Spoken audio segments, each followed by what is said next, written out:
Film is a visual mode that uses a variety of formal elements, such as lighting, camera angles, and components within a shot to construct the story. While most of a film's story development are credited to production or pre-production elements of filmmaking, it's important to note the contribution post-production elements bring to a film's story. To understand how editing may contribute to storytelling, we will look at a scene from Carol that is used both as the opening scene and also as one of the last scenes. The opening and later use of the same scene are cut differently, so we can use these comparisons as a way to identify how editing may affect or build the story. For those of you who haven't seen Carol, here's a quick overview.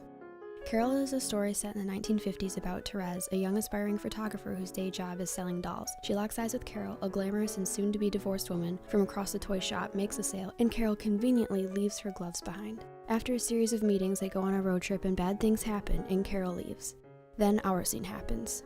Let's begin by looking at the first use of this scene.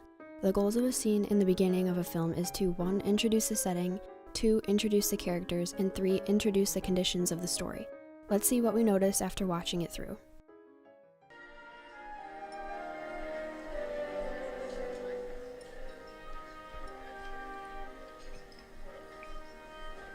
Thank you, Jack. Not much going on for a Friday. Yeah, it's early yet.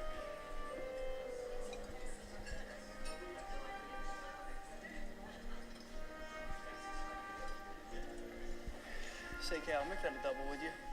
Sure. What are you, in a hurry today? And one for yourself. I gotta make a call. Oh, thanks, pal.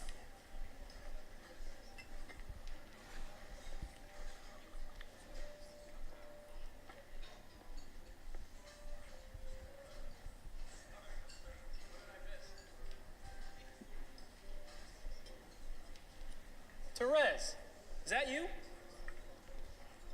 What do you know? I'm saying to myself, I know that girl. Jack. Gee, it's great to see you, Therese. It's been months. Months. Jack, this is Carol Air. Oh. Pleased to meet you. Likewise. Well, hey, Ted Gray's meeting me here, and a bunch of us are heading down to Phil's party. You going, aren't you?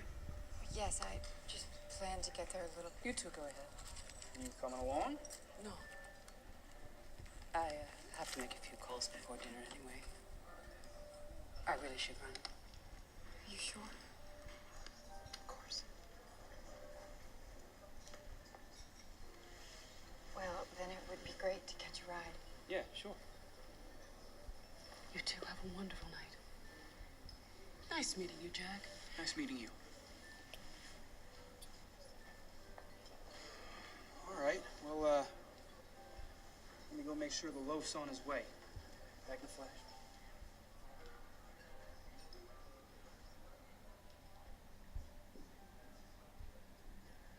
First, did you ask yourself, how did we get to this point, or what happened before this scene?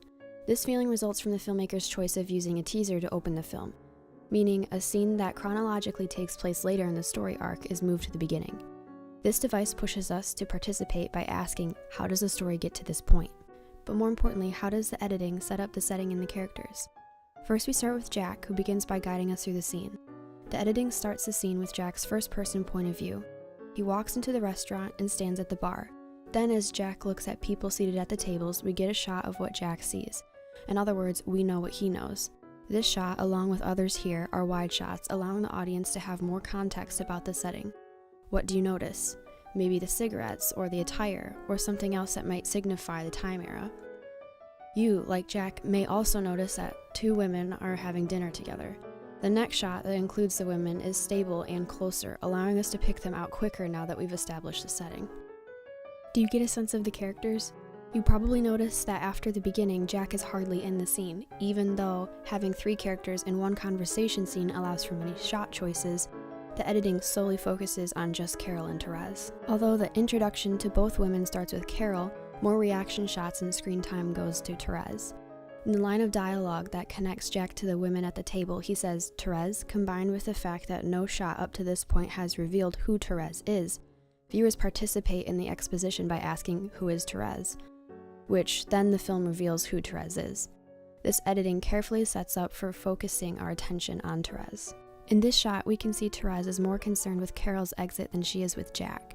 This gives us only a small glimpse into her character, but more so than the other two characters in this scene. The choice of only cutting between Therese and Carol once we join them at the table also creates a slower pace for this scene that allows the editor to emphasize the space in the conversation. Shots linger on Therese before and after her lines of dialogue. This space gives us time to digest and wonder what is happening in the scene. We are given time to contemplate the tension this slow pace creates without quite getting an answer. In this way, the editing sets up a condition for the story. Something here is left unspoken, or rather cannot be talked about. But at this point, we aren't sure what that thing is, and that's okay, because the pace and point of view set us up for that condition. Let's now look at how the opening compares to the scene used later in the film. At this point, the scene is in the rising action and takes place just before the climax. The goal of a scene at this point is to 1. Build anticipation, and 2. Lead audience to the climax. Let's watch the scene.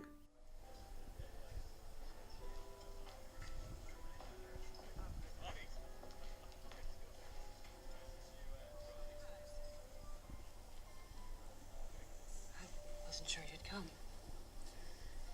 It's nice of you to see me. Don't say that. Do you hate me, Therese? Oh, how could I hate you?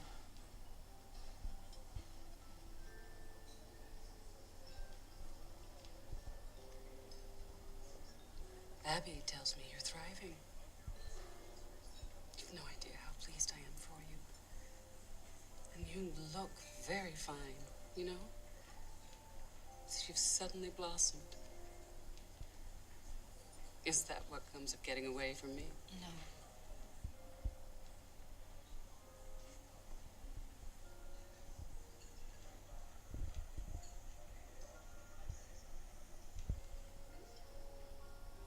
What? Nothing.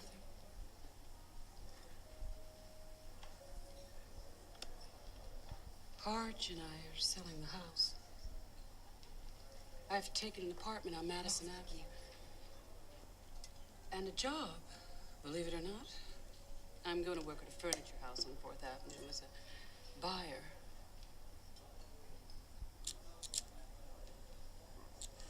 Have you seen Randy? Once or twice. She's living with Harge for now. It's the right thing.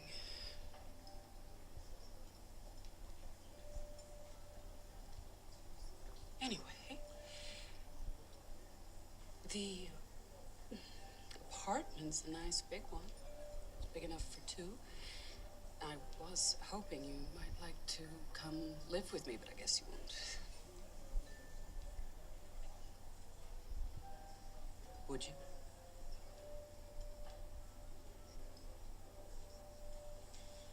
Oh, I don't think so. I'm meeting some people at the Oak Room at 9. If you want to have dinner. If you change your mind, I think you'd like them.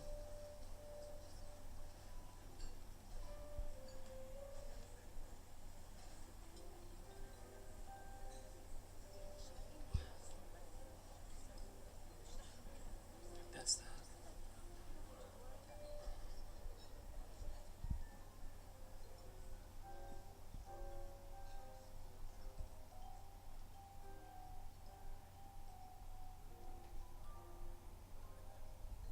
I love you.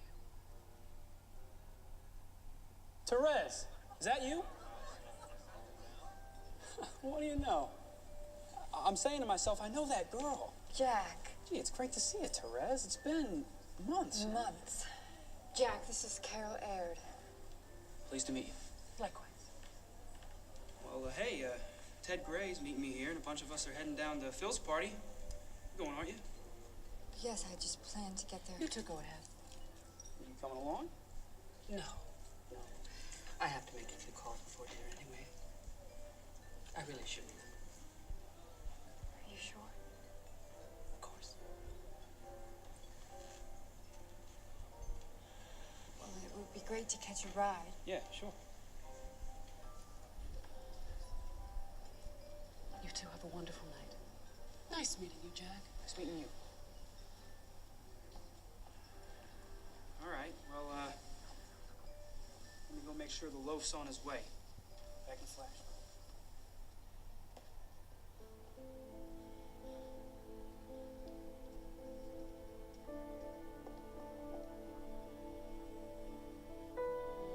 A difference between the first viewing and the second involves pacing.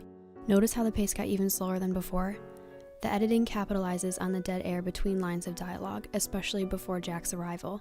The slower pace creates more tension between Carol and Therese and also gives us time to digest moments in the scene, allowing us to connect it back to the opening and realize this is the scene we saw an hour and a half ago. The more the pacing slows, the more our anticipation increases.